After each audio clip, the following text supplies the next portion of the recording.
Pending కేసులపై Nizamabad CP Sai Chaitanya బుధవారం సమీక్ష సమావేశం నిర్వహించారు. పెండింగ్ కేసులను వేగంగా పూర్తి చేయాలని, సాక్ష్యాధారాల సేకరణలో నాణ్యత పాటించాలని అధికారులకు సూచించారు.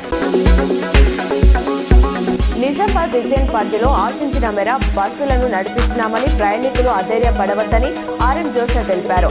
డిపోల వారీగా ఆర్టీసీ కార్మికులతో సమ్మె విరమింపజేయడానికి కృషి చేస్తున్నామని ఆమె వివరించారు. ప్రయాణికులు ఇబ్బందులకు గురి కాకుండా బస్సులను నడిపిస్తున్నామని, కావున ఆర్టీసీ సేవలను సద్వినియోగం చేసుకోవాలని ఆమె సూచించారు. తెలంగాణ రాష్ట్ర ఆర్టీసీ జేఏసీ తలపెట్టిన మొదటి రోజు బంద్ డిసెంబర్లో సక్సెస్ అయింది. బుధవారం కార్మికులు తమ సమస్యలు పరిష్కరించాలంటూ నిరసన కార్యక్రమాలు చేపట్టారు. ఒకవైపు ఆర్టీసీ యాజమాన్యం బస్సులను నడుపుతున్నామని చెబుతున్నా ఆశించిన మేర బస్సులు లేకపోవడంతో ప్రయాణికులు ఇబ్బందులు ఎదుర్కొన్నారు.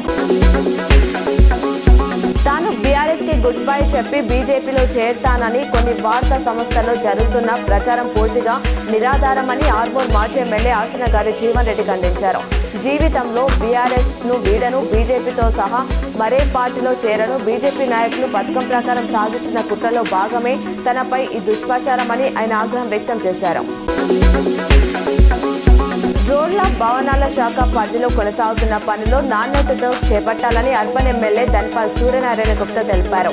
నగరంలోని ఎమ్మెల్యే క్యాంప్ కార్యాలయంలో బుధవారం R&B అధికారులతో సమీక్షించారు. TUFIDS కింద ₹60 కోట్ల నిధులతో చేపట్టిన పనులను త్వరగా పూర్తి చేయాలన్నారు.